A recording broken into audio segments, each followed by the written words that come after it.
Hello, listeners. How are you going? Are the trophies good to you? I hope so. For those of you that have nestled in to the PS5, you're probably looking at the walls wondering what to play. You've played the 3 titles now. You may be looking enviously across at the Game Pass. But you bought the PS5. What can you do? You're stuck there.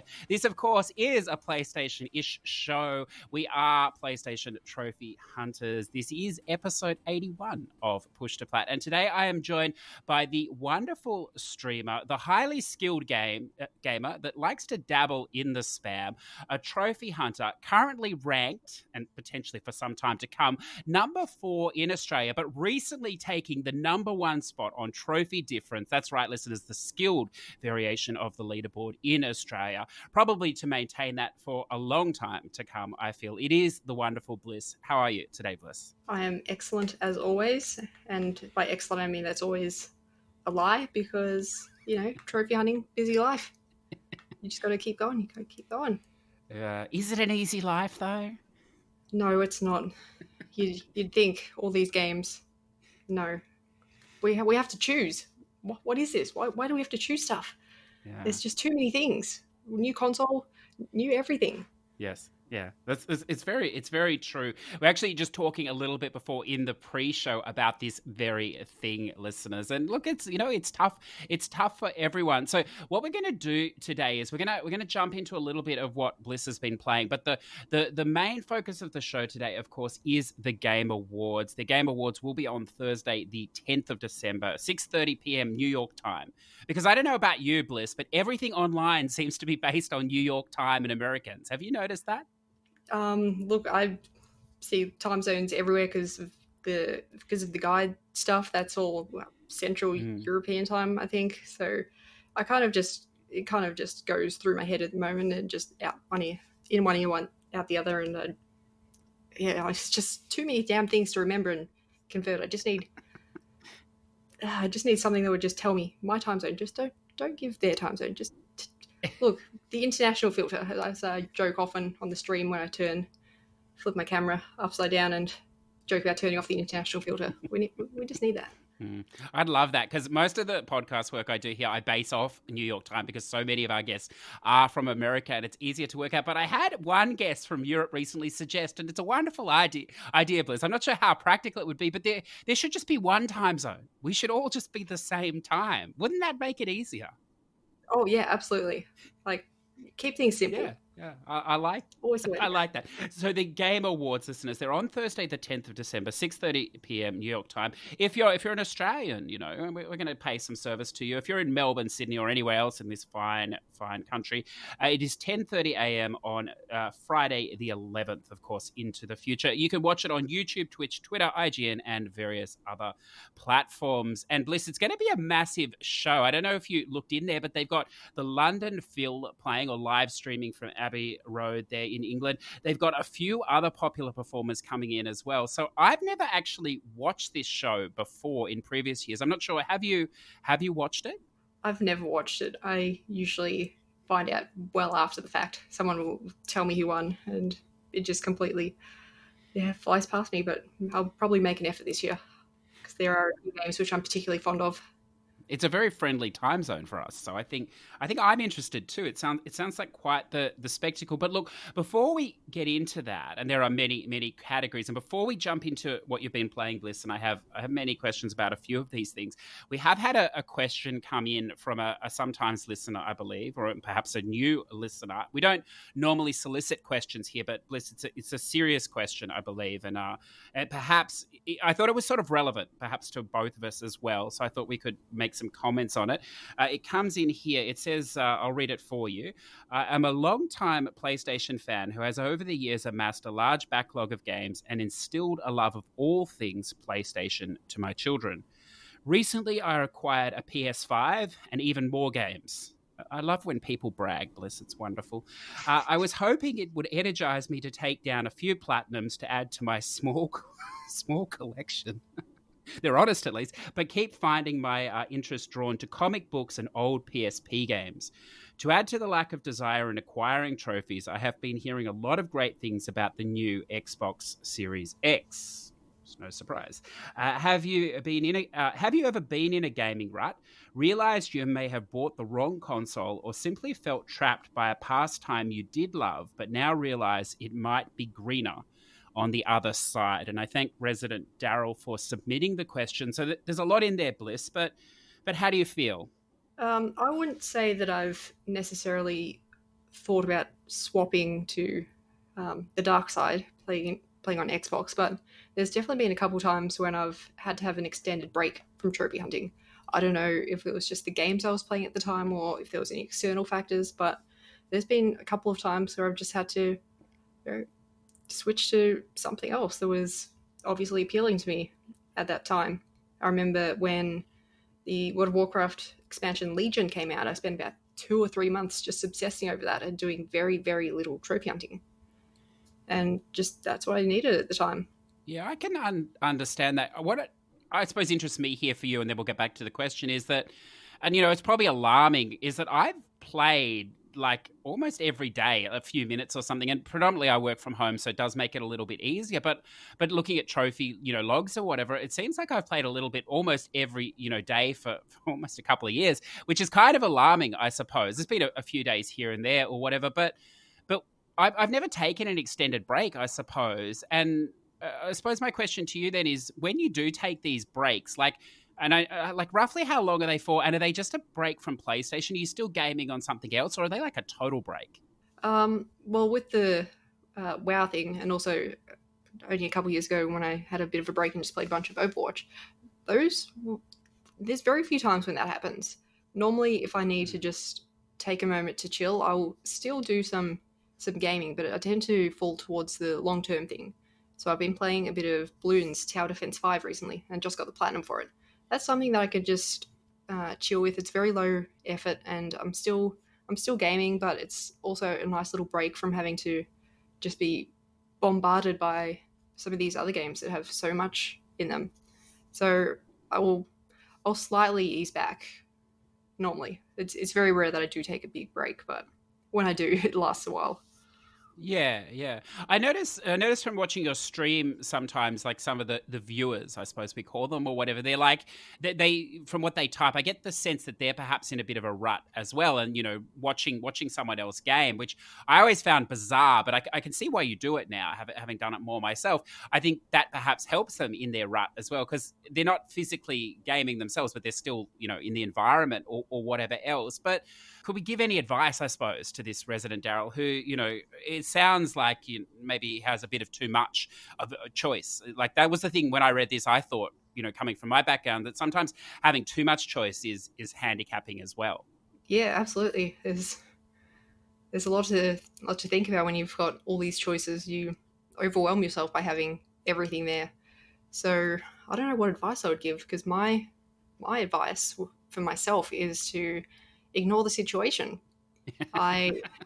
People have said to me, "Oh, why don't you have an external hard drive and be able to install all your games?" Mm-hmm. And I was like, no, because that raises maximum stress level, because I'll fill it up and I'll see all these extra games and I'll get even more stressed. So if I cap it to the 1 terabyte, that's like the max stress. But even then, I need to really delete things myself and just reduce what I can see, because we're visual creatures. If you see less there, you can be ignorant and ignore the rest that may be hiding in that library to download later. So I would say get rid of some options. Just try to narrow things down and just see those options. Yeah, I like that. That's actually quite good. I might try that myself. I don't know if it'll work for me, but I like the idea behind that. Look, all I could say to you, Daryl, is FOMO is a real thing, as everyone would agree. And I'd say it's probably a little bit of that as well. You've invested a lot of money, some would say perhaps too much money, in a PS5. Bliss, it does cost as much as the Xbox Series X, which is an eye-opener to me and many others, I think, in what you're getting for that price. But, you have made that commitment. So don't feel that it's a bad investment or whatever else. It'll bring years of fun. I'm sure you'd agree, Bliss. I definitely believe that. And look, down the track or whatever, maybe you will get the Xbox Series Series X. There's no need to rush into it. It's a platform that is going to grow, and I'm sure it's going to overtake Sony in the next generation. So there is plenty of time. There's no games there anyway at the moment, Bliss. So there's no rush, except for the Game Pass. But you can play all that on PS4 anyway. Those games. So don't regret your decision. I mean, as far as you talk about your family, loving PlayStation, that's something perhaps you have to address or whatever. But kids are very accepting; they don't mind if you experiment or whatever else. So by all means, don't feel your hands are tied on that system if you've had enough, or if you realize that perhaps as you say, the other side is greener. You'll never know if you don't try. And by the sound of it, with a small platinum count, as you say, you're not leaving anything behind. So I think that's all we can really say there, Bliss. Yeah, I think that just about covers it.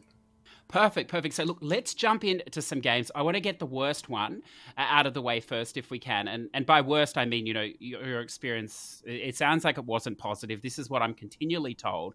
So why don't we address it, and then we can get rid of it. Marvel Avengers. It's a massively long, grindy game. Please tell me why perhaps I should avoid it. Because it will destroy your love of gaming and make you feel like there's nothing good in the world. It's very copy and paste, to be serious, and not to joke about how dead it made me feel inside. It's very copy paste. The end game is very, very, very much the same.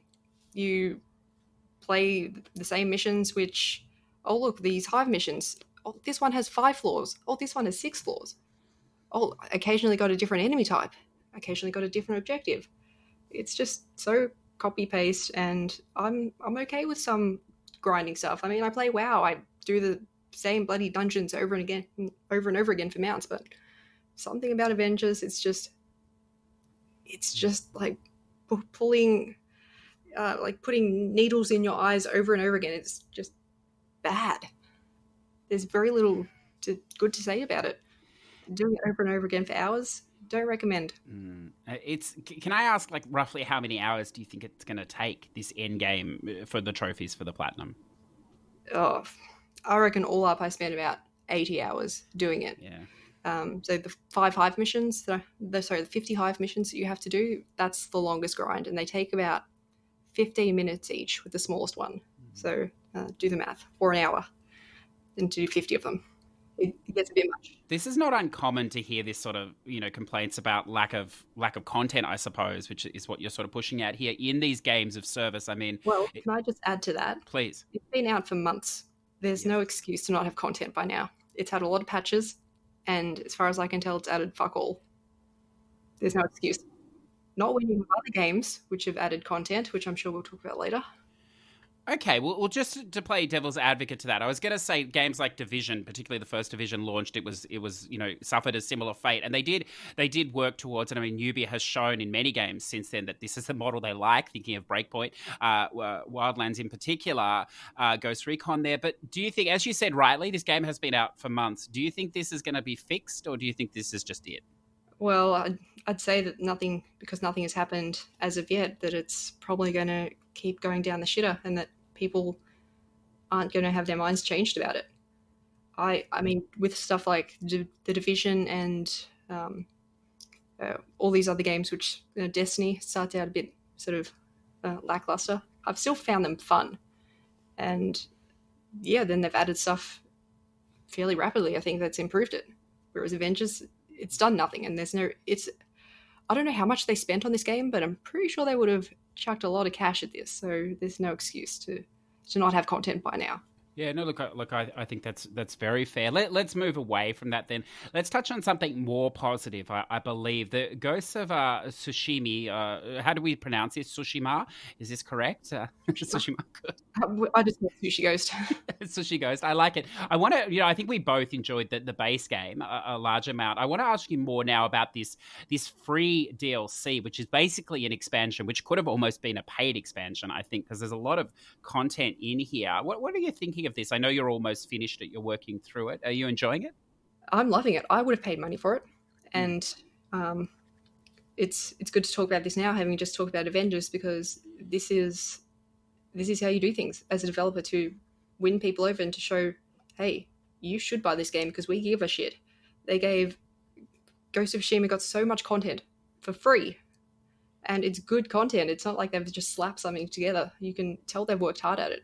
I mean, I've talked about it before, single-player games which add multiplayer component. It's normally just the usual team deathmatch, whatever, trash, maybe has a bit of a twist on it. This Legends mode, which is a co-op mode, it fits the game, and it really adds to the experience. Like, it makes sense.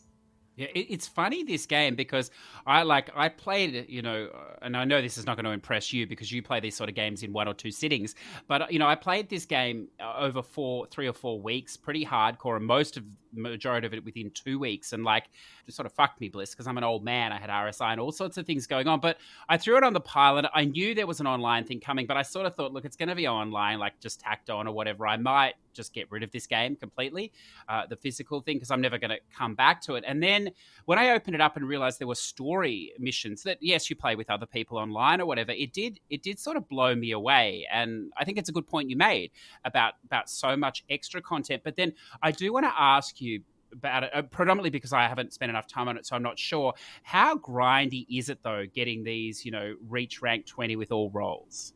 It can be a bit grindy if you choose to just focus down on it and do it in the most efficient way. But I think I hope they'll add more content, more missions in the future, and that will make it a lot easier. Already, they've added the raid in there, and that wasn't available on this big update when it released. They gave people time to play, do the story missions, and then they've done this raid. And if you don't know what it's about, it's basically, think of Destiny raids, but longer and better. Yeah, that's cool. I haven't tried it yet. I want to ask you, though, because I know I think one of the trophies is a requirement to complete the raid on hard or something. Is that correct? Just complete the raid. There's no difficulty in that. Okay, how hard is that, though? I would say it's... Okay, there's no matchmaking, so keep that in mind. You should try to find a group of people that you know, because that will be the true factor in how hard it is. If you can communicate with people and follow mechanics instead of just tunnel vision, kill enemies, you'll have a much better time at it. But there is still some thought involved in working things out, and I played it right when it dropped, so I didn't know how to do anything. My group and I, we had to figure things out from scratch, and that's not something you often get nowadays, where you have to completely figure it out yourselves, or at least choosing to do that is probably not as common nowadays. But yeah, it was a challenge initially, and I think it's still going to be a good level of difficulty, even with a good group. Very doable, but not it's a good balance, I think.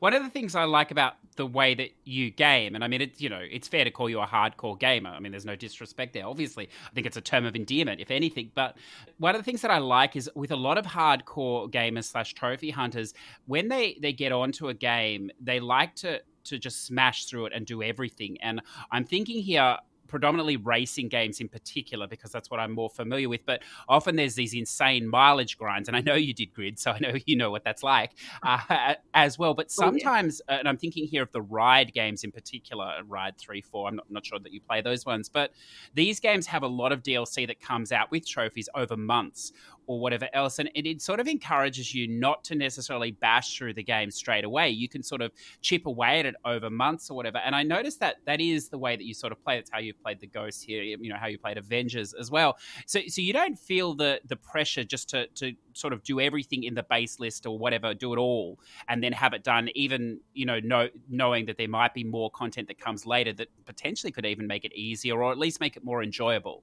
I suppose, in the grind. Yeah, I don't feel like, sometimes I'll just rush through stuff, but with some games I'm happy to just chill with it. I rushed through and did the Platinum for Ghost of Tsushima, but the DLC I've just been kind of chilling with. I've been enjoying it. There's no reason to rush. Yeah, I like that. I think that's the advantage of being, or enjoying, juggling multiple games at once, is that you can always go play something else and chip away at it as you go. I know that's not for everyone. Some people's OCD doesn't allow for that, but I'm glad that I think I'm like that. Perhaps we're both like that. Now, there's one more I want to ask, well, maybe two more I want to ask you about here. This Planet Coaster, it interests me a lot. How is it? Yeah, I like it. It's pretty good. It plays surprisingly well for being on console. I've played these types of games before, like the Zoo Tycoon and Roller Coaster Tycoon on PC, and it works surprisingly well. I'm having a good time with it.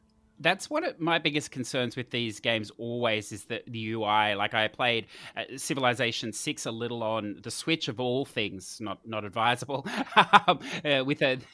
I did 6 on PlayStation, and I had the same concerns. Yeah, you know what I mean, how it's going to sort of work, therefore. So you feel this is okay, this Planet Coaster? Yeah, I mean, there's some stuff that's a bit annoying, but for the most part, I'm not bashing my head against the desk wondering what the hell am I supposed to do to make it do something. And all the basics are very easy to do. Yeah, okay, that's cool. Now, I'm going to throw a deep cut at you here. This is a PC game from a long time ago, but I know you're not that young, although you may be too young for this game. I hope not. And, of course, it was the Theme Park World, the original Theme Park World on PC. Did you ever come across this game? No, I think you're too young. I was before my time. I've been waiting for a long time for another game like that. And we had earlier this year the spam game, Theme Park something or whatever, which was a travesty of an experience. This Planet Coaster... Yes. This Planet Coaster definitely rates above that, I'm hoping. Yes, you definitely have to put thought into this. Good. If you are, of course, listeners, interested in this game, but you don't want to drop the money on it, and you do have an Xbox, this game, Planet Coaster, is on the Game Pass as well. If you want to check it out, why not? Now, Bliss, why don't we move across then to the Game Awards? Because I feel there's plenty to say here. There's plenty of categories to start with or whatever. But of course, one of the categories missing is the spam game of the year, which is, it's an oversight here by Jeff Keighley. I'm sure, it matters so much to the general gaming community. But of course, one of the strongest contenders, or two strongest contenders this year, will not qualify because the cutoff date is the 20th of November. And of course, I'm thinking of the Snaky Boat, a terrific arcade. And then the latest one, which I believe you've played, I'm hoping you'll share a little on it, maybe some advanced tips here in the 9 minutes it took you, Chickens on the Road. Yes, sadly missing the cutoff, because that would have been a good one to have on there.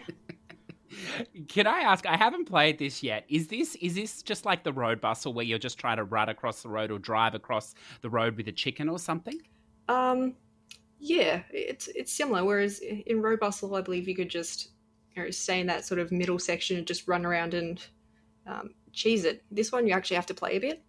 The basics are hit chickens, but not the green ones. Don't get hit by cars. That's it. You're a truck driving against traffic, hitting chickens. That's the game. I like that. Now, I want to ask you, you've had a little bit of time to think about it. I know that you threw out the language of love, the wonderful VN, which you worked tirelessly on to guide there, and the community thanks you for that. But are there some, and I know that's the winner, but are there some honourable mentions for you this year in the spam category? Oh, well, everyone knows My Name is Mayo, and it got a second game, got a sequel. My Name is Mayo 2. More clicking. Yeah. It absolutely deserves a mention. Everyone, like, when you think of spam games, everyone thinks of Mayo, and it lives up to its predecessor. It's quite interesting at times. I have to ask, did you do it with a turbo controller, or did you do this naturally? I do this naturally. I did this on stream, actually. People, it released, and people heavily encouraged me to do it on stream. And yes, they watched and listened to me spam away at that X button for a very long time. How was your hand after that experience? It wasn't great, but I've played a lot of clicker games recently, so I may have had a little bit of experience behind me. But there was a lot of clicking.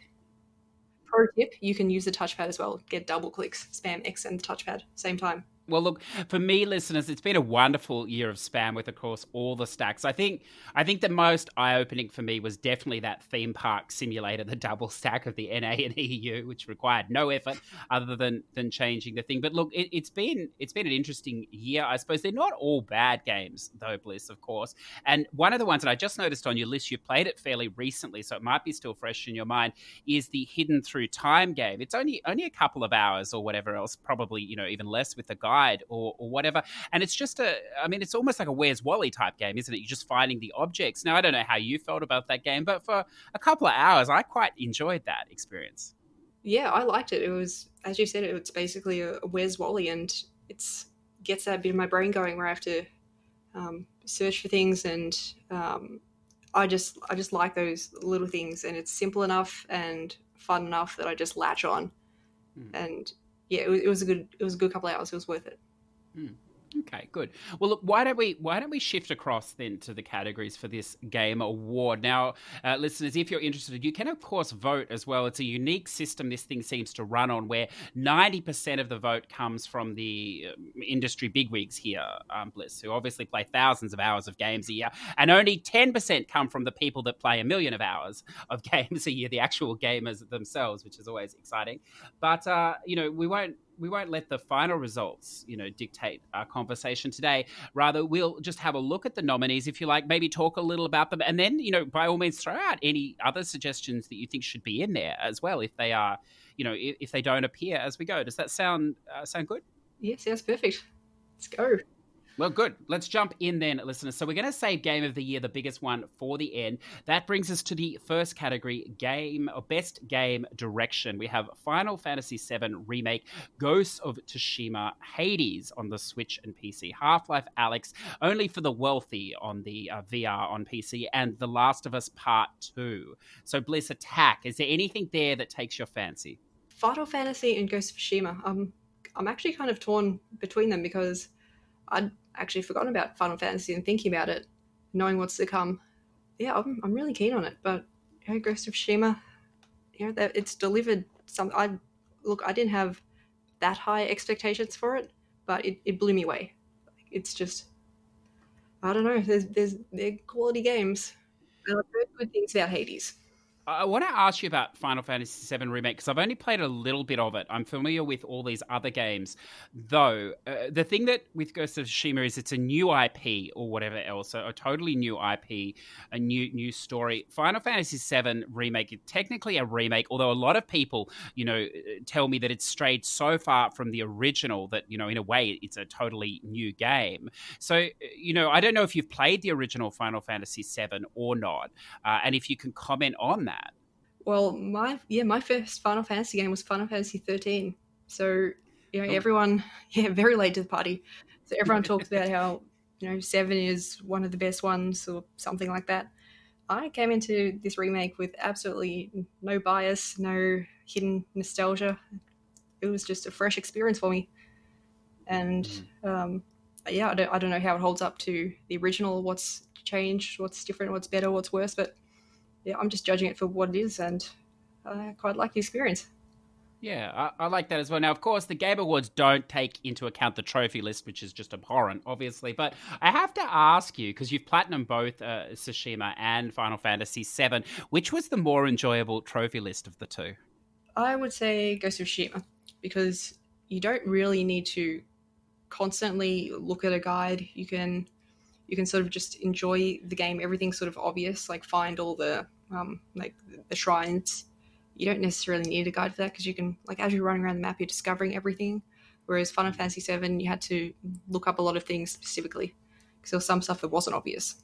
You had to wear different dresses in one of the chapters, and you could only wear a certain dress by doing certain things in previous ones. So doing 0 side quests in one of the chapters, doing 3 of them, doing 6 of them.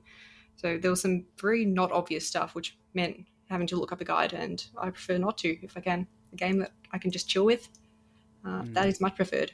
Similar to Spider-Man, the latest Spider-Man, Miles. Didn't have to look up a guide. Just sat there and enjoyed it. Easy. Yeah.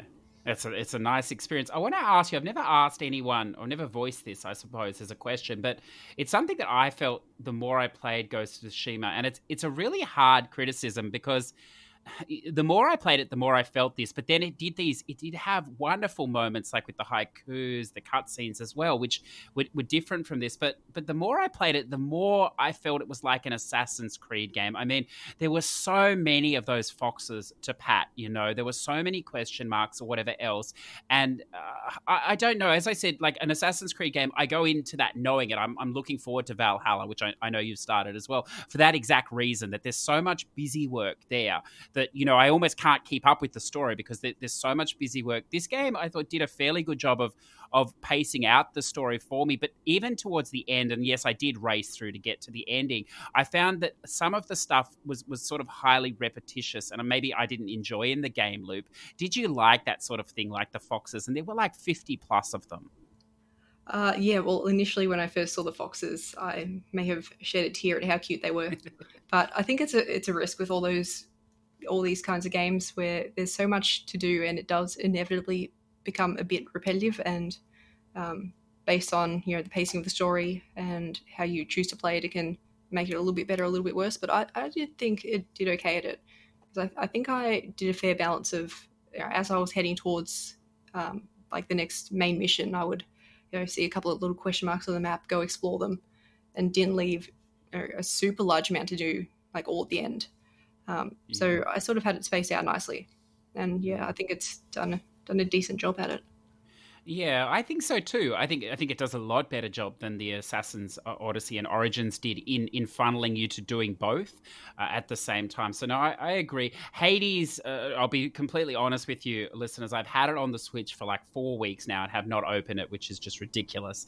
But I look forward to Bliss because I think we've both heard wonderful things about it. Of course, neither of us are multimillionaires, so Half-Life Alyx is not on the table for us at this stage. But this last game definitely is. And you have an aversion to this game, which I find quite alarming. The Last of Us Part 2. What's going on here? Couldn't tell you. Bad game. Not interested. But why? Why? It's nothing special. Oh, it's just kind of a bit meh. I don't get what's so stand out about it. You played the first one then? Yeah, so I played through the entire first one. I feel like I have some weight to my opinion on it. I just didn't feel anything special from it. Look, it's fair enough. I mean, if you did play it, it was so highly narrative or whatever, and I think it was an interesting position to take because obviously without spoiling it, it pits the main character against others in perhaps an uncomfortable position, and I mean it did receive a lot of hate or backlash, I think, for that predominant reason, Bliss, and it made me think about how much gamers idolize certain characters and they want to see the best or a certain progression for a character, and they don't perhaps want to see them progress down a different path. And I found that this game, whether you agree with the direction it went, and there was particularly a scene in the middle there which I found it was very difficult to play. I found the controls were just garbage or whatever for a AAA game, and even the subject matter of that scene, and I can't sort of talk about without spoiling it, I knew at the time of playing it that would piss a lot of people off or whatever, but I respected that for what it is. But I wonder if perhaps as gamers we just want a little bit of comfort. We want to know that they continue on this path. We don't want to see them deviate perhaps and go 180 degrees the other way. I think that's a big thing that happens across all different media. I know with like a lot of TV series, you've got this long-running investment in it, and when certain characters do different things than what you think they should do, fans can get very very intense about it. And this definitely would have ventured into that territory where people were highly invested in what happened, and it can get some good reactions. Yeah, so there you go, listeners. You be the judge of the best game direction. But look, all 5 of those titles, they're all massive AAA beasts or whatever. Well, I suppose Hades, perhaps not so much, but all beasts. Also, side note, I did say I've said on the internet, so there are recordings of this, I can't lie about it. I said that if I did play The Last of Us 2, if somehow I was convinced to, if I found good things about it, I would say that there were good things about it. I'm not going to shit on it. If I actually play it and find out that there are maybe some redeeming factors. Yeah. Yeah, I think I'm sure if you played it, there would be, by the sound of it, the overall experience would not be not be to your liking, but I'm sure there would be one or two good things. And I think it strikes me a lot as the Red Dead Redemption 2 situation. I think a lot of people really liked 1, and 2, from my understanding, it just became too much. It was too big, it was too bloated, perhaps too much of a life sim as well, and it just steered away from what they loved about the first one. And I think that is the problem with Last of Us Part 2 for many, many people. Yeah, and I felt that same way about Red Dead. So I can, even though I haven't played The Last of Us 2, I can, if you describe it that way, I can absolutely picture what people might feel about it. So there you go, listeners. Let's move on to the next one. Many similar titles are appearing here again. The best narrative, the best story. We start with 13 Sentinels, Aegis Rim, Final Fantasy VII Remake, Ghosts of Tsushima, Hades, and The Last of Us Part 2. So of the ones you've played here, Bliss, I suppose the Final Fantasy VII and the Ghosts, if you had to pick one, which one had the better story for you? This ties into sort of how I feel about TV shows versus movies. So in this, if you compare it to that, Final Fantasy having more parts that are going to release to this, that'd be more like a TV show. It's long running. There's a lot more investment. Whereas Ghost of Tsushima, so far it's just this little standalone thing, and I prefer the long running investment. So while I think I still love Ghost of Tsushima, I think having more to Final Fantasy and having the future games sort of kind of influence my choice here, that is best narrative, because I know that it's going to continue and it's going to keep evolving into something. Now, look, we'll get a sidebar here just slightly for a second. Obviously, no spoilers here, but one of the things that has put me off starting Final Fantasy VII Remake is sort of along the lines of exactly what you just said. Does it, and again, no spoilers, does it end in a cliffhanger that you're like, oh my God, I just want to keep playing? Or is it a natural sort of ending that you're happy to wait another 10 years for Square to produce the next one? I wouldn't say happy to wait a long time for it, but I think it left off at a really sweet point. I felt really satisfied with the game and how it had all played out, but it left me wanting more. I'm not going to be sitting on the edge of my seat, like hanging out for what's to come, but at the same time, there is a bit of, anticipation.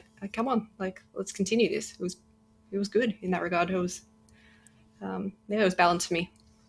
Okay, I like that. I think from my point of view here, what I liked about Ghosts of Tsushima is that I learned something. I didn't know a lot about Japanese history there in that period in time, so I definitely learned something. I mean, also visually as well as reading all the related material in that game. So that was a value to me. But I think, and I preface this with the fact that I've been told that 13 Sentinels, Aegis Rim is the best story of the year by numerous people that I respect. I haven't played it yet, Bliss. It's sitting here. I know you haven't played it yet either. I'm not sure that you'd like it because it's highly anime and also visual novel-esque. Hey, look, you've heard before how much I'm into visual novels recently, so maybe I should add it to my list. This is not a skipping visual novel, Bliss. Hey, I know how to read, believe it or not. Yeah. I know how to read. Okay. Well, maybe you should. It's hard, but... Yeah. Maybe you should. It is supposed to be fantastic. And look, I'm gonna go here. My pick here is The Last of Us Part 2 because I think perhaps for the opposite reason of you, Bliss, I like contained stories. I have a problem. My small attention span does not do well over multiple, episodes or series, which probably doesn't surprise you. And The Last of Us Part 2, it was a succinct story, 20-something hours, run and done or whatever else. I never felt in the whole time that I lost the narrative thread, which ultimately I did in Ghost of Tsushima. And that's not the fault of the game. It's just that there's so many other things to do. And I felt that the way that it ended, of course, without spoilers, it reached a complete ending, perhaps an ending that many people didn't want. And yes, I thought the pacing of the game really accelerated in the last 10% of the game, which is an issue, I think, in gaming in general about trying to pace a story and not have that sort of rush to the end that hits you so quickly. But having said all that, I think for the story, for me this year, out of these games, it was the best. Although it really saddens me, Bliss, that there are there are so many indie developers here that are not here. And of course, I'll throw out Sea of Solitude, which was an amazing story, but again, only a 3-hour experience that is obviously gone under the radar. Kentucky Route Zero as well, which I know comes up later. Probably the most intense story I've read and had access to this year. So there are some notable exceptions in that category too, Bliss, I think. Yeah, and I mean, it all depends on the type of game as well. Like you said, talking about how much there is to do in the world of Ghost of Tsushima, that can take away from focusing on the narrative. So I'll accept that perhaps a different style of game is more suited to winning this category. As good as it is in Ghost of Tsushima, perhaps there's something that's better suited. Yeah, it's such a hard thing for us to come at, I suppose, because of the way we game. And it's always in the back of my mind that, 90% of gamers or whatever, perhaps even higher, they're not there for trophies and all this extra stuff. And, like today I did Spider-Man hanging off the ceiling to do 20 or 25 things randomly because I didn't get it naturally. They're not going to waste time with that sort of thing, and that's the sort of stuff that breaks up the narrative for us because, we want to do that as we go. If we find a good spot, we think there might be OP for it, we're going to stop everything and just do it so we don't have to worry about it later. And when you come at a game just playing it, I suppose, and you don't have that in there, I wonder if that alleviates a lot of the problems perhaps we have with Ghost of Tsushima, Assassin's Creed games, where the story is broken up. I don't know if you've ever thought about that. Yeah, it definitely would be a factor because my fiance plays games very different to me, so I see it, and I get maybe a little bit frustrated watching her play, but I can see how someone, and she loves like Assassin's Creed and stuff. She's really enjoyed playing through Yakuza as well. Oh, and it's a different style of playing, but I can see how perhaps not focusing on doing everything and obsessing over doing everything might give a bit of a different experience. Yes, yeah, that's interesting. I'm glad we got a Yakuza taste, like going off what you feel, not going off of obsession. Yeah. It's a needle edge, isn't it, for us? It really is. Okay, best art direction. So many return here. Final Fantasy VII Remake, Ghost of Tsushima, Hades, Ori Will of the Wisps. This is an Xbox only title, and The Last of Us Part 2. Now, I imagine you've never come across Ori yet, Bliss? I think I've watched a little bit of someone play it, but I haven't seen much of it. Yeah. Well, I'll just start with that and throw a little bit out. It's a Metroidvania of sorts or whatever else. It had huge problems when it released. Even the Xbox One X couldn't really handle it or whatever. It looks like it was built perhaps more for high-end PC, although they did patch it or whatever else. And now, and the problems were substantial, Bliss, like, screen tearing. There was stalling as well, which is a serious issue in a platformer when you jump, and all these hitching and stuff. So they did patch that out or whatever, but it just goes to show you how beautiful a game it was. And even though it's been, I think, detuned slightly, and of course now with the next-gen consoles, I'm sure they've bumped it back up, it's still an amazing looking game. Of course, it's an abstract art style, it's high fantasy or whatever else, but so are most games. And if you do have access to a high-end PC or an Xbox, it's worth a look, even if you don't like that style of game, because it's amazing in what is predominantly a 2.5 to 3D platformer. It's amazing the colors and just the attention to detail in this game. But look, having said that, I want to talk a little on Ghost of Tsushima as well. I mean, it's pretty amazing game for graphics, isn't it? Oh yeah, it's incredible, and it has just that level of immersion that I haven't felt in a game in a long time. So it's not so much how it looks, but also how that sort of ties in with how it makes me feel as I do it. Like it's just this complete thing in my head. So my justification for that is there's no UI for the most part. You're just existing in this world. You don't have a map mark or anything. You swipe up on the touchpad, you see the wind take you to the next place. You can, you play most of it without seeing any clutter on the screen. You get to actually see the world instead of your eyes darting between every little bit of information you've got put up there in the UI. You can just enjoy what it looks like. Yeah, I didn't even consider that. It's very true. There might be better looking games out there, but for me, it's the most organic one. You can just sort of settle into it. Yeah, I like that. It's funny, when I started the game, I was like, oh, this is You know, like they haven't really worked on the draw distance in this game. It looks very impressionistic, you know, like a Monet painting or something. The backgrounds are sort of blurred off into the distance, and you know the lighting, it's very faint or whatever. And I was like, you know, what's going on in this game? You know, for all this hype and stuff, and then early on you get to, I think it might have even been the tutorial where you fight the guy to learn the moves under the big red tree, and just the definition in the leaves as well at that point, and as you say, no HUD as well, so it's like you could almost step into that world, I think. And from that moment on, probably, you know, 20 minutes into it or whatever, I was sort of sucked into it. And I think you know, it does highly lean on that impressionistic style. You know, a lot of the backgrounds, they're not blurred or whatever, but they're not defined either. They haven't attempted to go for that definition and put the constraints on the system. But then at the same time, there's so much preciseness in the buildings and the temples when you're right up against them. And of course, the Japanese flair for color and the reds it's quite amazing. Bliss. Yeah, they've clearly put in the effort to focus on things that people will care more about and notice, really just draw your attention to these important things. And I feel like they do a very good job of directing your attention to where it needs to go and having everything just mesh well together. Like every part of the visual just all goes well. And then again, just to briefly touch on Last of Us Part 2, while of course it's a gorgeous game, one of the biggest challenges with this game, Bliss, is to try and seamlessly shift between cutscene to actually playable action, and then playable action back to cutscene, because as we said, it's a highly narrative game, and I feel that when the immersion is at its greatest, Bliss, it's when you're sort of, you have the controller down or whatever, and you're watching the cutscene, and then, you know, like 10 or 15 seconds later, nothing's happening and you haven't moved, and you realize you're now in control.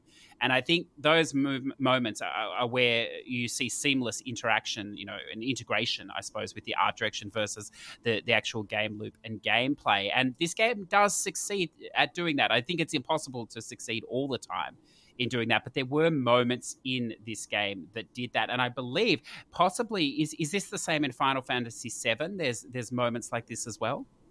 I think Final Fantasy VII, from what I can remember, is a bit more obvious, like when cutscenes were happening in that transition. But I'll agree with you that you know, what The Last of Us 2 does, not that I know completely, but I like when it's just those seamless transitions. It doesn't take you out of the game at all.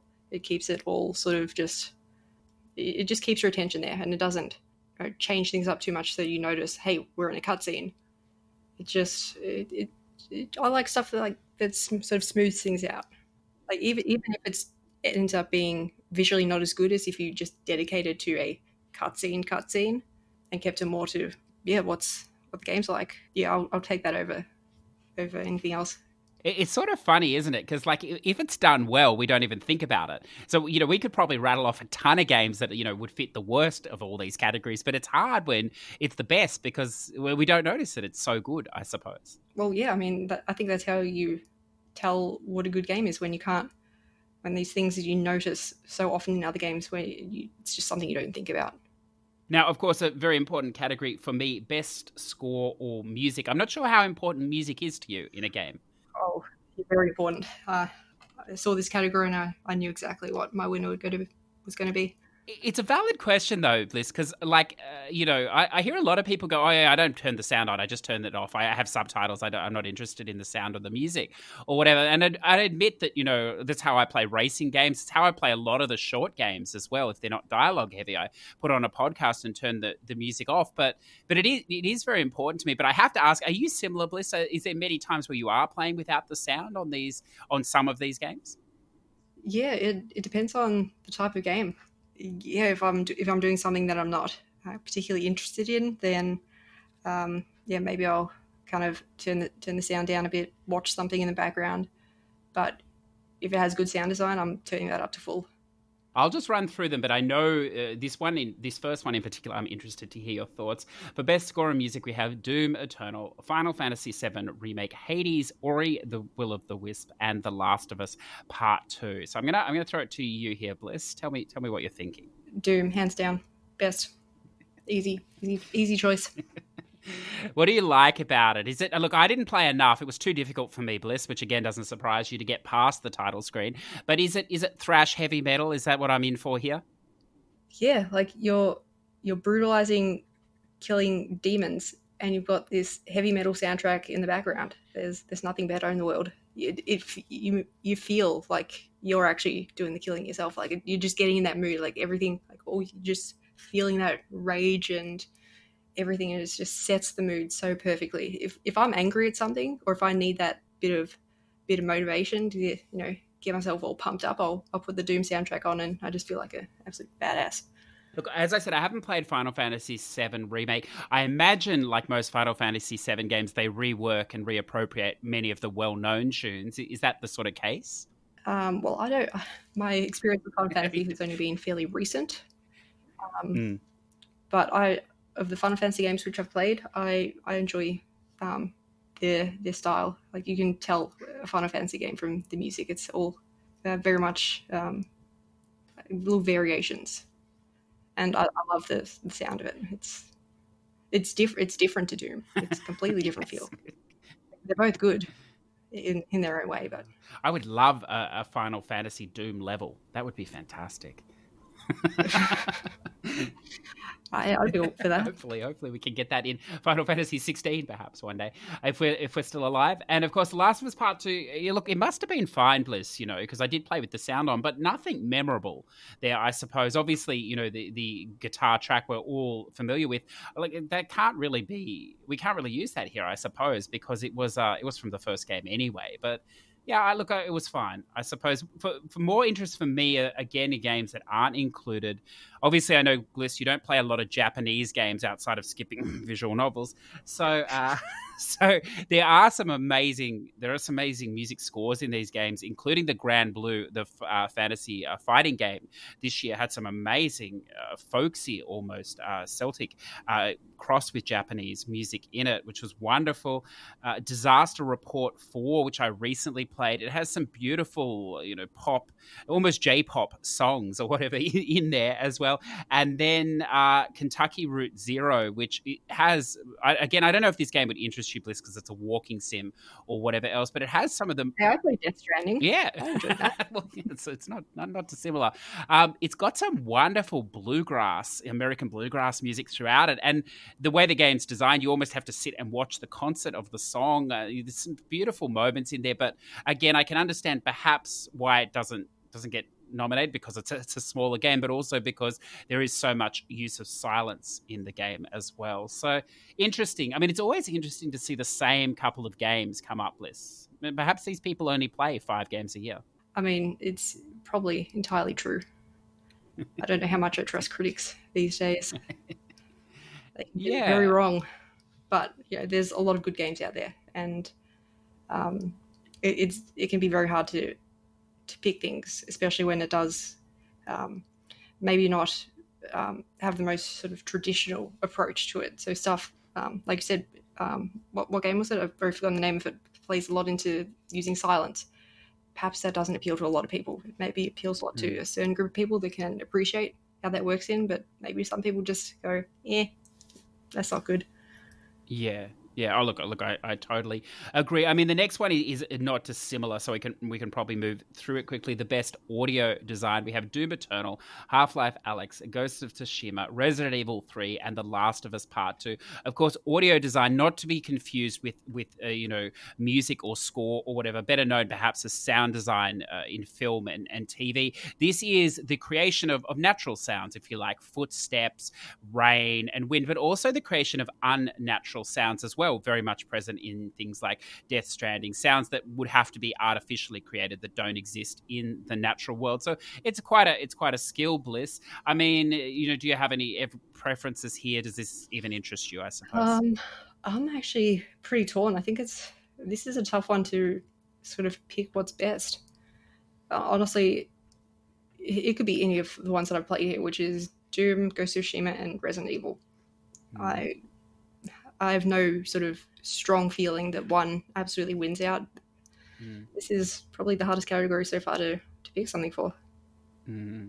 Okay, well, we'll sidebar it slightly because we've talked about all those games a lot, but we haven't talked about Resident Evil 3 yet. For me, sound design and audio design, it's best displayed in a horror game. I've played Resident Evil 3. I thought, again, this was a perfect example of it. I know you play a little bit of horror, but I see here the amnesia. Not a lot of horror here, Bliss. I always feel that horror games, they lend themselves so well to this category, and so therefore I would lean in this direction. Yeah, absolutely. Horror relies on a lot of sound design to, build the suspense, build up these moments. And yeah, I would totally agree with that, that perhaps, in the context of things, Resident Evil having it's more important to have good audio design. And yeah, maybe you can convince me to think about that as my choice for winning here. It wasn't a pretty good game. Yeah, I'm not trying to influence you. Because I'm very split and very, I don't know. Yeah. I mean, it's another example that if it's good, you don't even notice it. It's only when it's dodgy that you notice it. Yeah. So they're all fine choices. Let's move on to probably, I imagine maybe the most controversial one for us here today. Best performance: Ashley Johnson as Ellie in The Last of Us Part 2, Laura Bailey as Abby in The Last of Us Part 2. I'm not going to attempt this next name, as Jin Sakai, Ghost of Tsushima, no disrespect, sir. Logan Cunningham as Hades, and Naji Jetta as Miles Morales. And of course, the very short, hardly be legit Spider-Man Miles Morales recent release for PS5 and 4. I'll let you attack first, Bliss. I don't like this category at all. None of these seem overly brilliant to me. Even, me absolutely fangirling of Ghost of Tsushima, I wouldn't put it up there as best performance. I don't know what I'd pick, but yeah, I don't know. I'm not, and Miles wasn't really feeling that. I don't know why that's up there. That to me wasn't that good. Maybe I'm in the minority with some weird opinions on things, but yeah, I don't know. I can't really say I like any of these choices. I don't disagree with you. It's funny with that Miles Morales because, I could take or leave Spider-Man. It doesn't really interest me that much, but I found it strange too, and I found that I enjoyed the voice acting, and performance of the off-camera Spider-Man, the original Spider-Man, a lot more than the Miles Morales, which I don't think is the intended effect. But I don't know if that affected you at all. Yeah, honestly, I didn't really care for the characters at all in Miles Morales. It was a good bit of lighthearted fun, but I don't think it should be in this top group of best performance or best anything. It was a good game, but it's not super special. It's hard because Norman Reedus the other year with Death Stranding. That was a game built around one person, I suppose. Whereas all of these games are, I suppose Miles Morales you could argue is built around one person, but the rest of them are games with characters within them. So it's difficult. But maybe I would throw out Laura Bailey as Abby. I thought it was good. I thought it was really, really good because, she played, the butch lesbian character or whatever else. And there's not enough of that in games. Definitely there's not enough gay friendly matter in any games at the moment. And to see someone play that character that way, Bliss, but not to play like I know I don't want to come across either way here, but not to play it as a card or whatever, just to be so at home in that that sort of a person, I thought was really good. It was a good character understanding, and by at home I mean that it wasn't dwelled upon or whatever. It just was, but at the same time they didn't soften her outlook on things or whatever else, and they didn't apologize for her being strong, being tough or whatever else, and for knowing what she wanted, and for calling people out and not taking any shit. And I thought that was, perhaps it resonates with me, perhaps, but I thought it was a very strong portrayal of a role. And it's a shame that you don't like this game, Bliss, because I wonder if you would enjoy this. Them doing that with it. I can absolutely respect them doing that. And I think it was a bit of a ballsy move, and I know that some people would be very opinionated about that decision, but I think it was good for them to do. Yeah. I agree, and I think she played the role really well because I think it could have been half-assed, which would have been worse, I think, much worse. Yeah. So for me, I think that performance. Now, this next category, it probably doesn't surprise you, Bliss, is one of my favorites, predominantly because they're usually short games. The games for impact. We have If Found, Kentucky Route Zero TV Edition, Spiritfarer, Tell Me Why, and Through the Darkest of Times. I'm not sure if you're familiar with any of these. I've actually not played any of them. I've heard of Spiritfarer before today, but I don't know much about it. Yeah, I mean, well, we don't have to take those as a base. Is there one game for you, or one or two games this year that have really stuck with you? Because that's what this category means, is that they're still with you, days or weeks after you've played them. And I'm not being frivolous, because there aren't many games that actually stay with us these days for that long. Were there any this year? I don't think so, because I think back to the game that did that for me, or the two games that did that for me last year, which was Days Gone and Death Stranding, and I can't picture anything in my head, even Ghost of Tsushima, that I hold that close to me compared to those two games. Like, for days after playing them, I was just a wreck. I was just that invested, was just that attached to it, that I was an absolute mess, and I was that upset about Days Gone, having the story over and not having anything else to experience in the game, that Jack's had to buy me a poster that I've got on my wall so I can just look at it and remember, oh yeah, damn good game. I don't have that strong feeling about anything this year. Nothing sort of latched onto me. I think it's also telling that there are no AAA games in this category. And I mean, the brief thing is, it's a pro-social meaning or whatever that is. Or thought-provoking is more interesting. So, I mean, that's a comment on the AAA games in general, really, that they're becoming fodder, I suppose. Absolutely, yeah.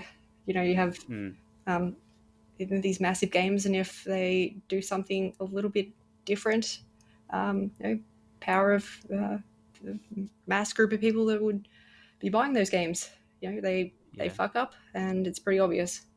But these smaller indie games have a bit more freedom to be a bit different. Yeah, that's very true. So just a really brief part on each. Of course, Spiritfarer is available on the PS4, PC, Switch, and the Xbox. It's a wonderful life simulator game where you're going around. You're sort of your death, I suppose, in a way. You take over from death at the start of the game, and you're basically in purgatory on the sea, and you go around collecting souls and ferrying them to their end point, if you like. It's basically a management game with some very light questing exploration as well. It's a wonderful little indie title, but it goes so far, and I don't think it really says a lot, unfortunately. It's one of those games that you start with high expectations, and 10 hours in, you feel that you may have been led on a path a little bit perhaps. Tell Me Why, of course, unfortunately not on PlayStation at this stage. It's wonderful as well, Bliss. This is a game I think you would find interesting. I hope one day this does come to PlayStation so that you can play it. Wonderful Don't Nod studio with a story that's not obvious, or the ending is not obvious till the very end. They're a master of storytelling. And of course, Kentucky Route Zero TV Edition, which I think is one of the strongest games of this year. I think it's for a mature gamer without a question, but if you can play this game and you can stay engaged with it, and that's a big if, because it's a real test if you can engage with this. There's a lot of reading. There's also a lot of it draws on a lot of understanding of arts, creative arts, and performance as well, on movie history. It's not a game that you'll understand, I think, if you aren't a little bit well read, but if you are and you can persist with it, it has some amazing things to say, particularly at the ending as well. So why don't we quickly touch on best ongoing games? Bliss, how are you going? I haven't bored you yet, have I? No, going okay. There's a lot, isn't there? Best on... Bringing back a lot of memories, having to think about, all these games that have come out this year. Sure, there's ones that I've completely forgotten about that I actually liked. It's nice, though, don't you think? Because, I mean, we play so many games that you just forget, and you never come back to them. I think it's nice to revisit them for a little while. Yeah, like, I don't have an example, but if I get reminded of a game that came out this year and that I really liked, and maybe I find out, oh shit, it's got DLC, I go back and it's like, it's just this whole beautiful experience again. So it's nice that you can kind of forget sometimes and then be surprised all over. Yeah, I like that. Do you have any interest in the best ongoing category? I mean, most of these are games with service, so they're outside of my scope. I don't have much experience in most of them, but I will say I'd be leaning towards Destiny 2, just because, same as the first game, it sort of started out a bit lackluster, but I've only heard more and more good things as time has gone on about what they've done with it. So I'd give that a few points, but I don't play Apex or Fortnite, or I don't play a lot of Call of Duty. So yeah, I'm not too familiar with this category, but Destiny 2 would be my gut instinct. It's good to see No Man's Sky is still going. Who would have thought from the launch of that game to now that would still be a thing? It's wonderful to see. Yeah, I'm surprised that happened. I haven't played it recently. I actually played it fairly close to launch, I think. I've had friends play it recently. They seem to like it. So maybe it did do something right eventually. Yeah. Oh, look, I don't know. They're probably surprised as well, I imagine. But best indie game. Now, I know that you spent a lot of time in one. You had a lot of love for it, I believe, as well. Of course, the wonderful Fall Guys Ultimate Knockout. Yes. What are you thinking? Yep. I mean, I'd rather play that than Avengers. But no, I don't think it deserves best of anything. I think it was a fun idea, but I don't think it deserves to be considered for best of anything.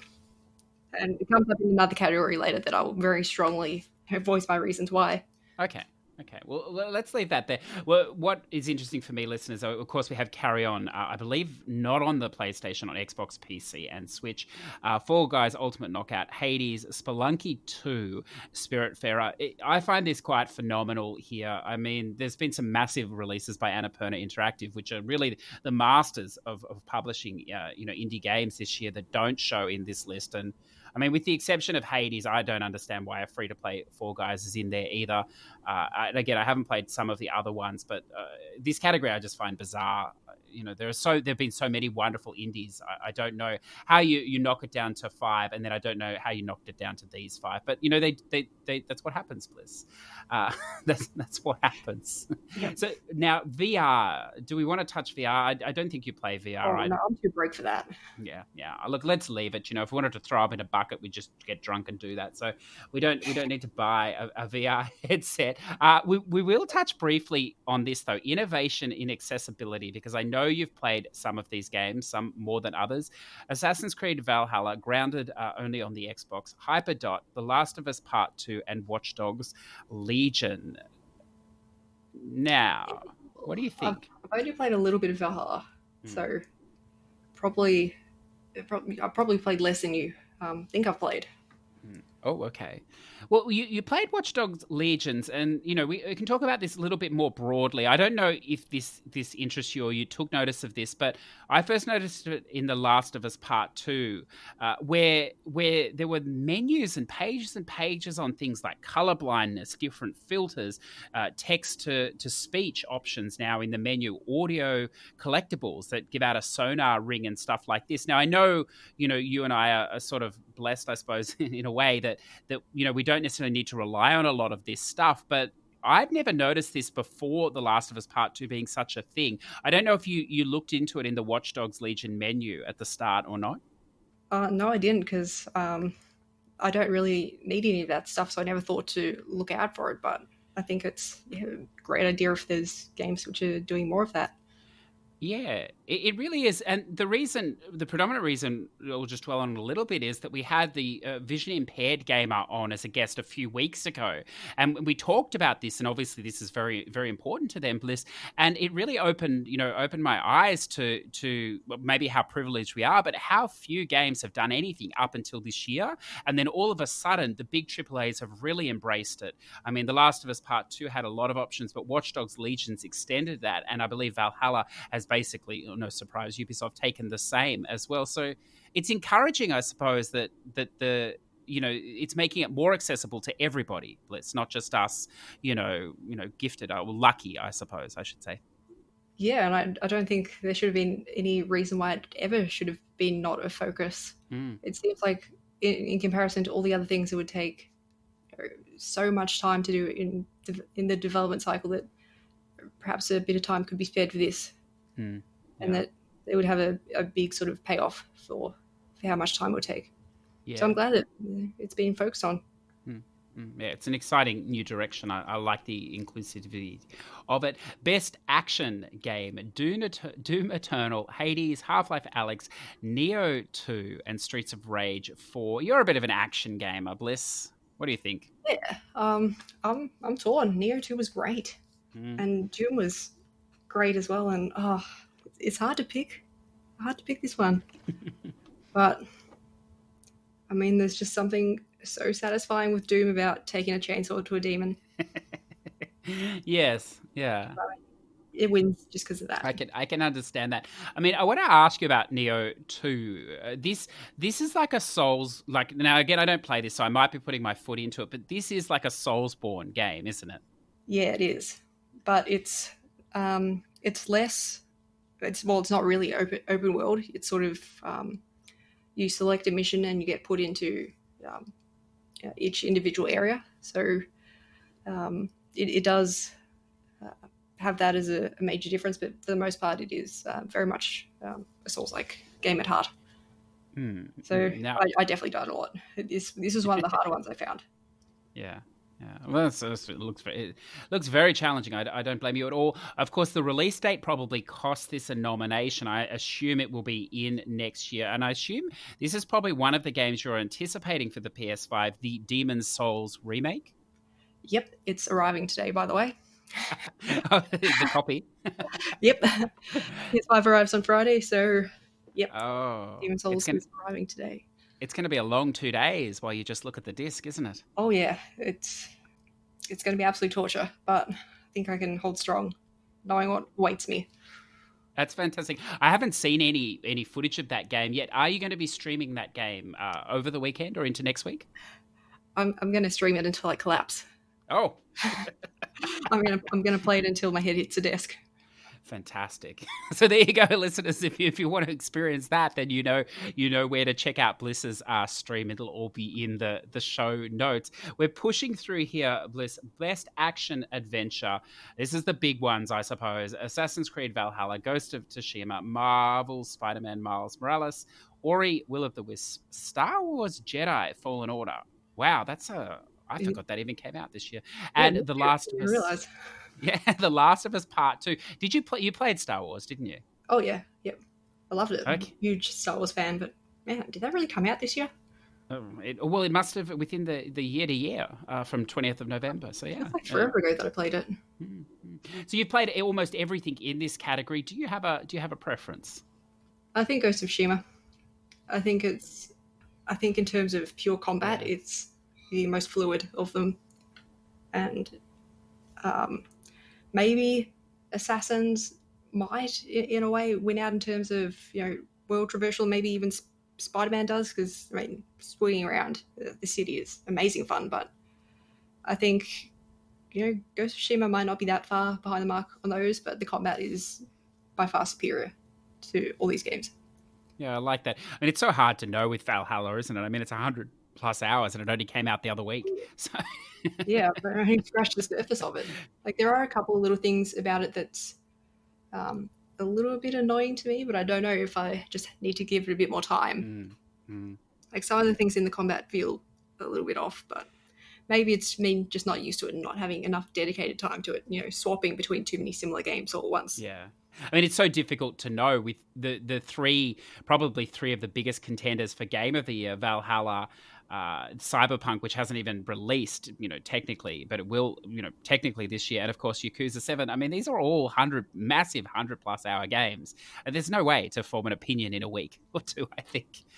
Yeah, so I don't even know if I can really say with absolute certainty this category, because who knows, maybe in a week's time, if I do some more gaming in Valhalla, maybe I'll start seeing things a little bit differently. Yeah. It's very hard to tell, especially when various lengths of games. Yeah, I like that. So let's shuffle across to the best role-playing game. Let's just focus on maybe the ones that we haven't talked about. I know you played a bit of this. I'm interested in it, The Wasteland 3. Yeah, so it's a bit of a strategy game, and I'm a fan of that kind of thing. I get a chance to just sit back, take my time, and really think about decisions, and not be sort of in the thick of action all the time.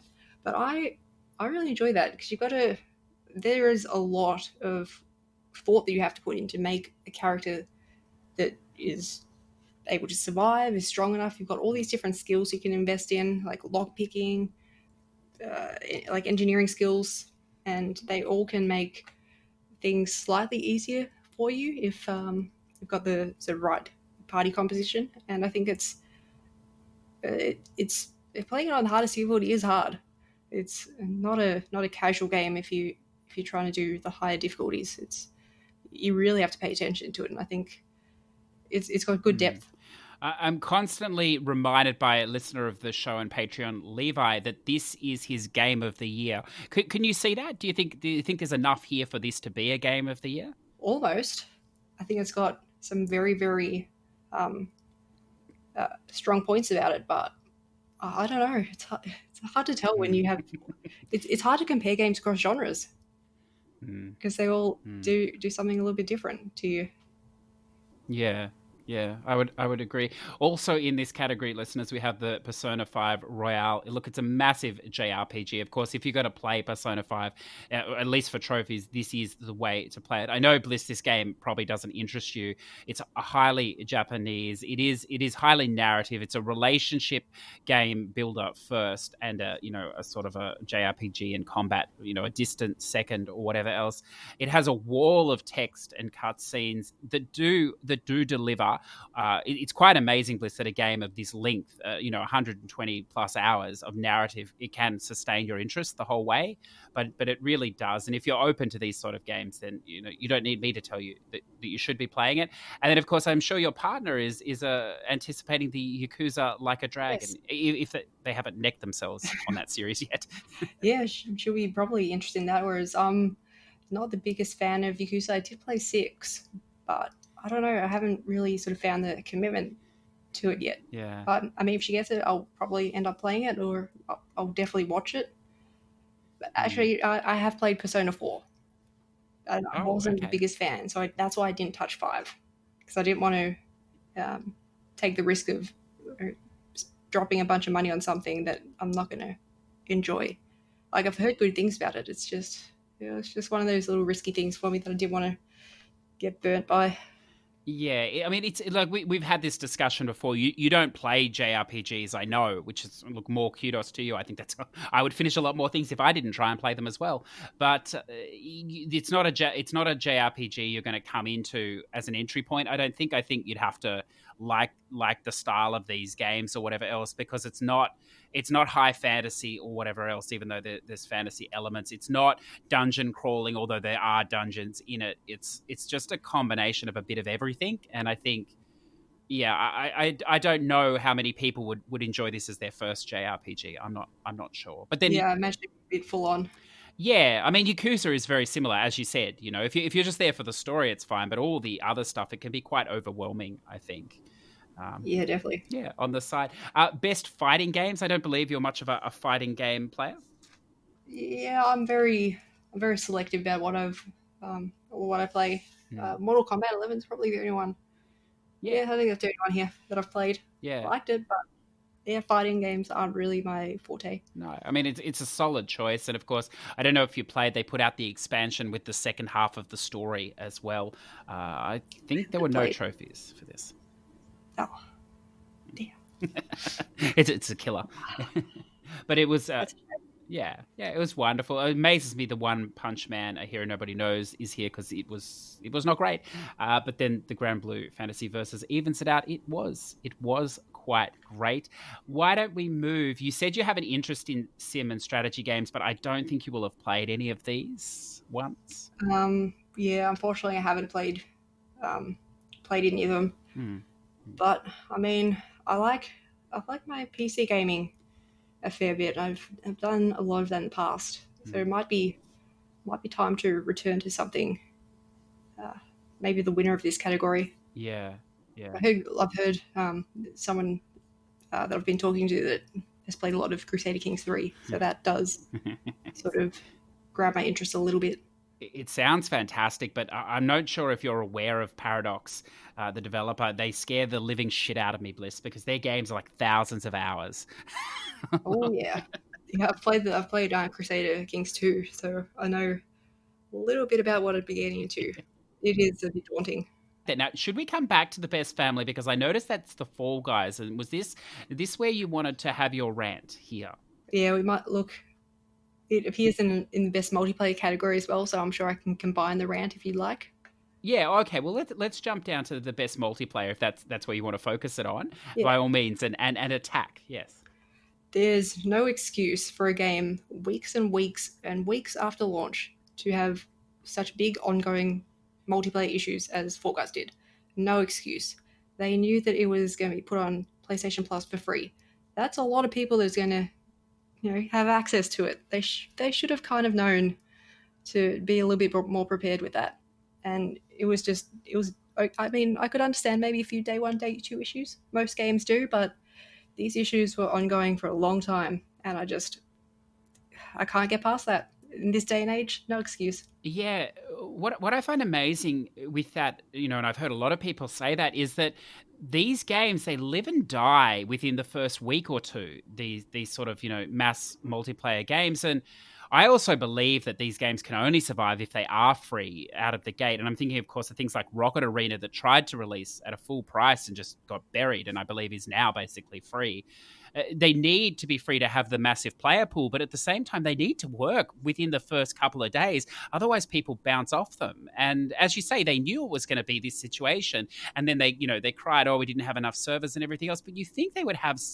Well, it's their damn fault for not preparing. Yeah. I'm not gonna... You think they would have modeling that would have told them roughly how many people would be playing, wouldn't you? Yeah, you'd think so, because it's not like multiplayer gaming was just invented yesterday. I'm sure there's a lot of resources out there that they could have drawn upon to figure their shit out. It was just too ongoing. I could stand a few days of issues, particularly with having it free and available to a lot of people, but it just went on quite a bit too long. Look, no, I understand. I know you dabble in PC gaming a little bit at times. Did you partake in this Valorant at all, or this Riot Games, or? I didn't, but I have played Rogue Company on PC. It's a similar kind of game. That's interesting. We'll touch really briefly on the best sports and racing, although no, this doesn't interest you, Bliss. Only on the racing part, perhaps.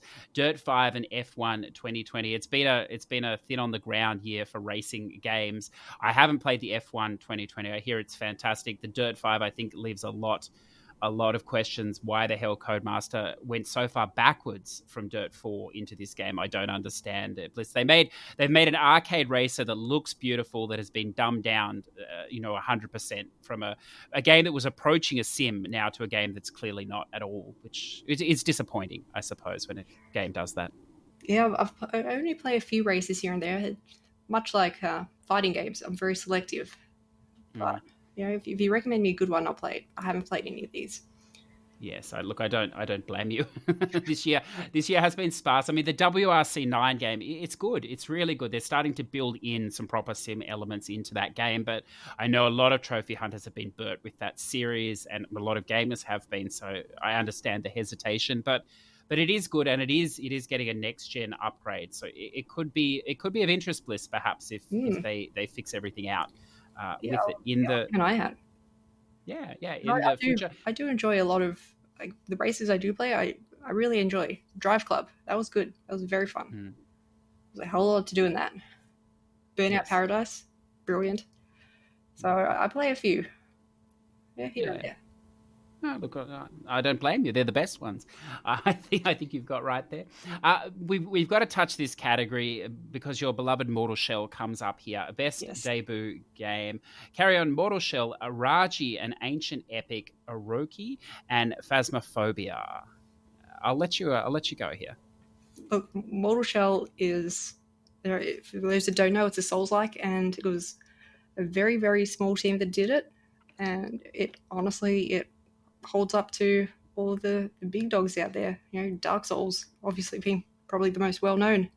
The Souls games, it has its own little twists on it, and they've done a really good job of not just copy pasting the Souls-like elements. It's been clear that they've worked really fucking hard and made these little unique things, and I just love this game. It is on the shorter side, but I then take into perspective that it is a smaller team, and obviously first game. So I love it. I can put aside any of my issues, just given the scope of things. I highly recommend it. Yeah, I knew you would be positive on that game, and I believe you're still going to go for some sort of a time record on that game, aren't you, or a personal best? Yeah, I want to see how quickly I can run through it, because I'm surprised at how well I remembered it playing it the second time, and I was definitely going a bit more inefficiently, but I think playing it again, I could really nail it down how to get all them trophies in one big hit. The only game that I can throw any love on here is Raji, an Ancient Epic. It is available on the PS4 and the Xbox. Where I played it, it's a beautiful platformer. It's a top-down. Well, it sort of changes perspectives, but by and large, it's a top-down platformer, I suppose, with some puzzling elements and also some lovely button mashing combinations. It's just a beautiful game for the story and also the color throughout the game, as you can imagine with India. Some of the flowers, the fruit dressings around the ornaments and stuff. It's just fantastic. It's quite of a short game as well, Bliss. But then I've been told about this, and I was actually meaning to pick it up. I haven't looked up how much it is, so perhaps that'll be something I do after we finish up here, and I'll base my purchase off of that. But I've heard lots of good things about this. Yeah, I would recommend it. Again, I'm not sure how the trophies are like in this game or the achievements, but the game itself, it is really beautiful. And maybe to echo what you said here with Mortal Shell, even though there is some button mashing combat, there's a lot of variation in it. The game teaches you a lot of moves, if you like. It's not just simple, smash the square or whatever. There are a lot of combos that the game walks you through at the start, and then expects you to use throughout the game as well. So there's a lot of attention to detail in that one. So I think, Bliss, that brings us now towards the end. You've done incredibly well, because we've literally covered a year's worth of games here. Right? Really testing my memory here. How many games do you think we've played between the two of us? Oh, too many. Do you know how many you've played this year? Oh no, I wouldn't even want to guess. It's too many. Okay. Well, when we finished, or sometime when you've recovered from this, marathon, jump on the True Trophies site, and it will actually tell you how many you've played. Not to completion, but how many you've played. And I'm up over 600, I think, at this point this year, and I think you would be very close to me. Yeah, as I well. reckon. So it's alarming, isn't it? Oh yeah. And then I think about what my bank account would look like, because I obviously ignorance is bliss. I've ignored that situation. Yes, yeah. It's a funny thing, isn't it? Like, because you buy digital as well as physical, don't you? You're not solely a physical. Well, yeah. For all the big games, I prefer to have a physical copy, because it's one of those things where I'm a very visual person. I'd like to be able to walk past a shelf, see all these games there, and just get reminded by just looking at the game case of, oh yeah, that happened. Whereas if it's a digital game, I'd play it, get the platinum, delete it. I don't ever really think about it again, because I don't have it sitting there as like a visual reminder. But I do buy both. It just depends. Some games, they go on sale. I'm happy to buy digital. Yeah. Well, the predominant reason I bring it up is, of course, if you buy physical, you can always trade back, as you know. And like I used to buy a lot of physical, and then I was told, Bliss, I had a limit placed on me that we can only have 200 PS4 games physical in the limit is 200 games. We don't talk about the digital side, Bliss. 200 games at any one time, on the shelf. And over the last year, I've actually pared down that collection and traded a lot back, and I'm down to like only about 30 physical discs now, I think.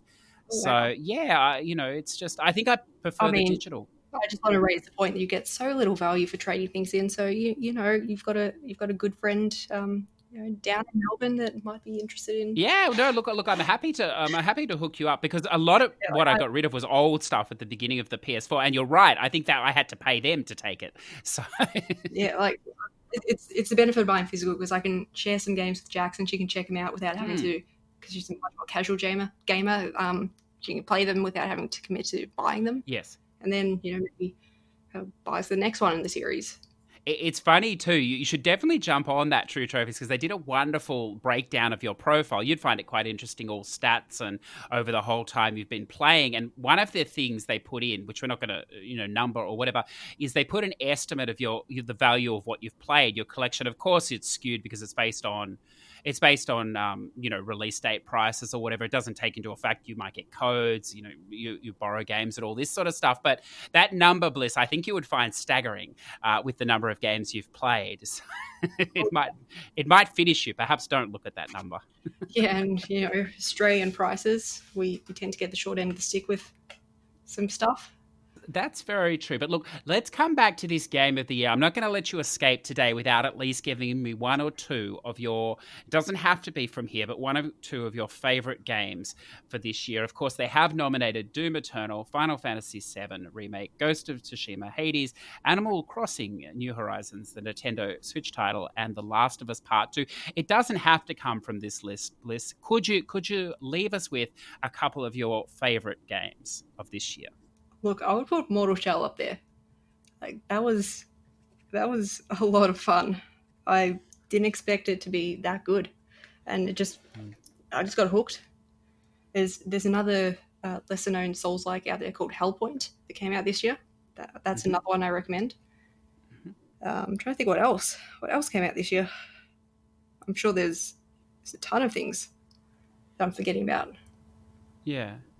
Definitely highly rate Doom and Ghost of Tsushima. Yeah. I mean, it's been. I suppose a better question to you is: 2020 has been such a fucked up year in so many ways. But how has it been for you gaming? Do you rate it as a good year or overall not? I'd say it's been a sort of consistent year. Like there were some great games at the start of the year. I know I played Doom for my birthday, and we had Ghost of Tsushima middle of the year, Final Fantasy middle of the year. Coming up with some good ones at the end. So I'd say there weren't any real sort of low periods of time when there was just nothing. I think I always had something, pretty good that I had on my list there. And last year was good though. Last year had, very, very good games for me. Days Gone, Death Stranding, that I think I'd rate higher than games this year. But I think overall it was fairly good. Yeah. Well, look. I don't think we can complain. I think I echo your thoughts, I suppose. So, look, Bliss, I want to thank you. I'm very conscious of keeping you for longer than we anticipated today. But look, that's what happens when we talk so many games. I've really enjoyed it. I hope it was at least tolerable for you. Tolerable is why I've come back. So you're getting roped in, perhaps. I love it. What I do want to say though before we wrap out is, could you just give a little bit of self promotion here? Where can people see you? Your guides that you're working on as well, if you will. And I know that you're working on one, I believe, that may be released today as well, or maybe in the next few days. Where can we find this? What is it? Throw it at our audience. Where you can find me, I will do most of my trophy hunting on stream, at least all the bigger games. Occasionally you might be lucky and see something really shameful. And I my username is different because my PSN name is, that is shameful. But you can find me on Twitch at twitch.tv /bipolar bliss. And I do guides for dex.exe.com. And there is a game that's coming out. Actually, it does release today. Chronos Before the Ashes. So it's a prequel to Remnant from the Ashes, which got a little bit of attention not too long ago. And I have guides and videos out for that already, plus more videos to come. Should we add this Chronos to the list? Is it good? It's decent. I wouldn't put it up there as one of my top games of the year, but it's a solid game. Look, I'm used to decent. That's a glowing recommendation for me. I like it. So, as I said, Bliss, thank you so much for your time today. And I do want to take a moment. It's been wonderful to get to know you and watch you on your stream this year. I've really enjoyed it. I mean, working from home, and I know many of your viewers are in the same position. It's been great to have you on in the background. I believe the official term is lurking. I don't know if you like that or not, but it's been great for me. It's been great for me to do that as well, and also to expand my gaming knowledge as well, because you are very well versed in basically every game that I don't play, which is fantastic as well. And I do enjoy the little bit of repartee we have between us as well, all in good fun, of course. So thank you so much. Yeah, I love it as well. It's been a great little friendship to develop, and I'm sure there'll be lots more to come. There will indeed, number 4. There will indeed. Thank you for having me back.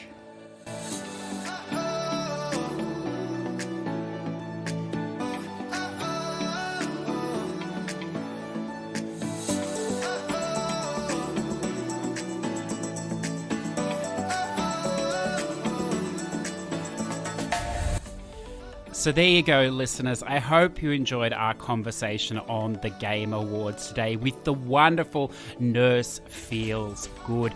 Bliss, she's an awesome human being, a Twitch streamer, a content creator on YouTube, guide writer, and trophy huntress.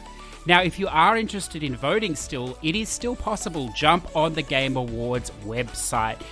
If you want to watch the show live on a multitude of streaming platforms, you can catch it on Thursday, the 10th of December at 6:30 p.m. New York time or 10:30 a.m. Sydney, Australia time. That's a very friendly time, isn't it, for us on the other side of the world?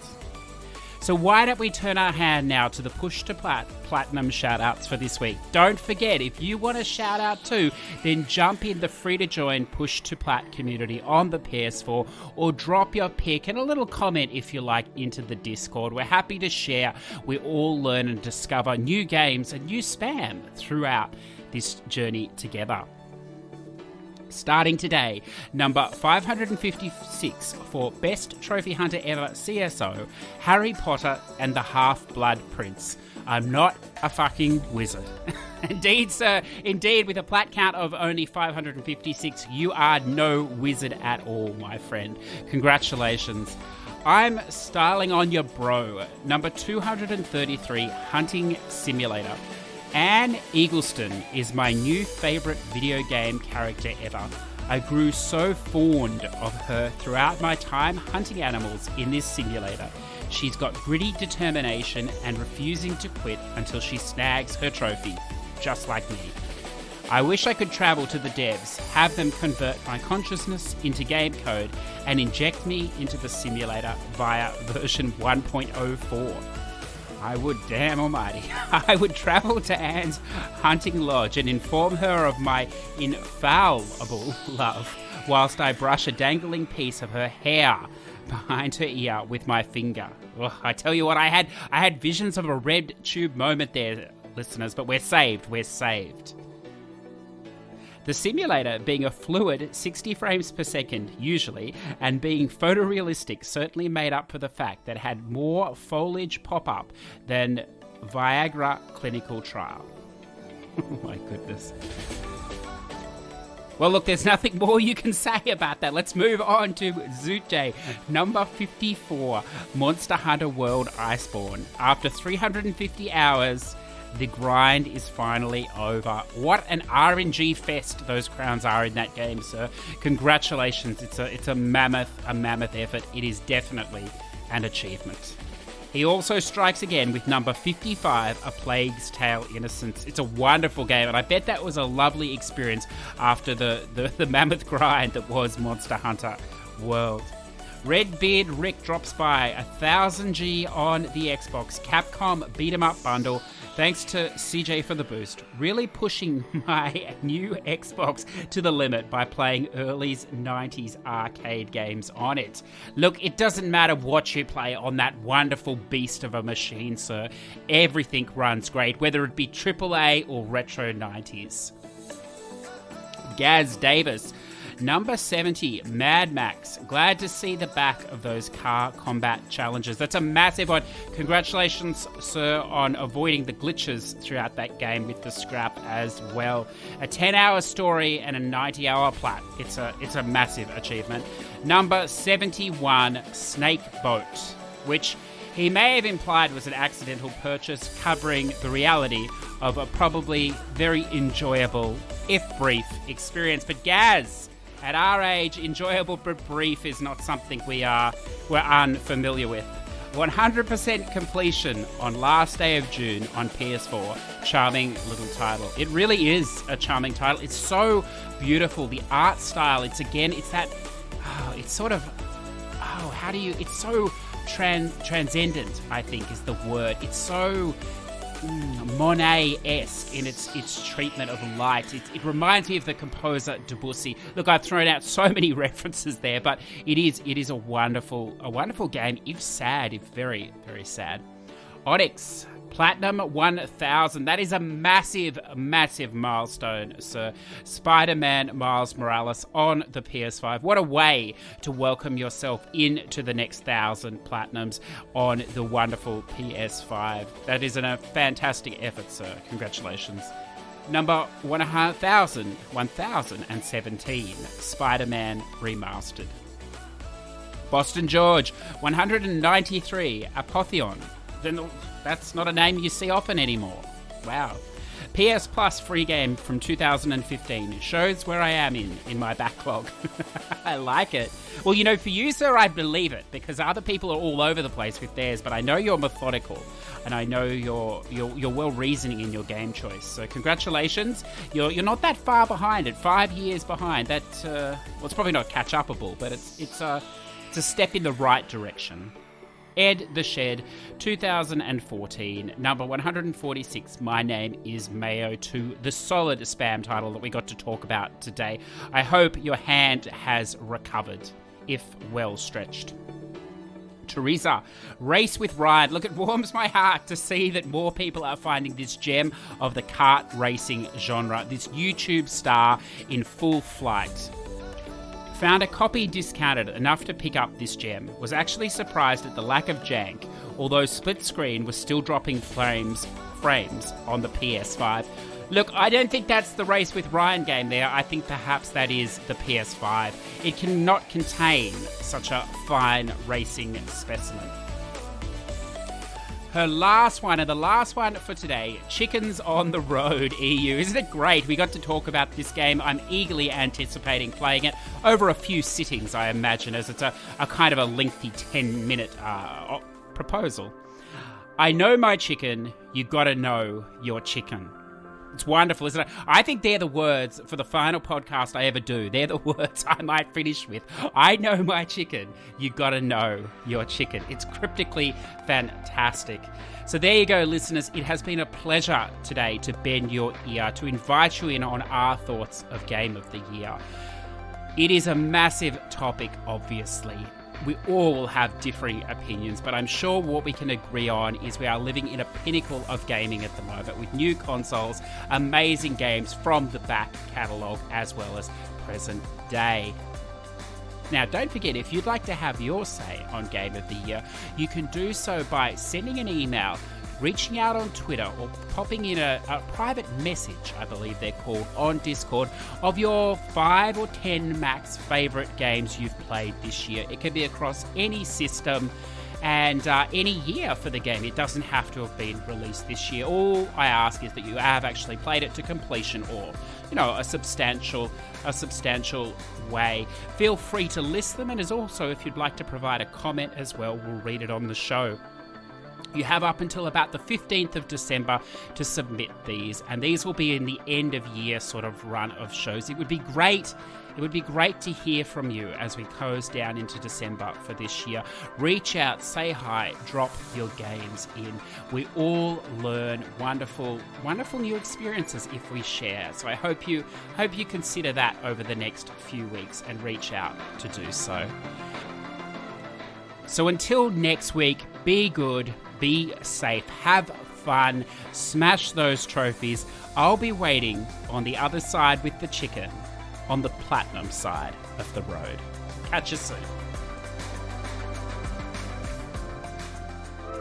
Push2Plat podcasts are conceived, written and edited by CJ Anderson in Adobe Audition. YouTube upload handled by Repurpose.io. Music licensing by Artist.io. Push2Plat would like to thank all our Patreon supporters, with special mention to our Patreon producers Zador VP, Redbeard Rick, Ready to eBay, and MZ Nitro. Without your support, this show would cease to exist. If you would like to say hi, jump into the Discord in the show notes or on Twitter at Push2Plat.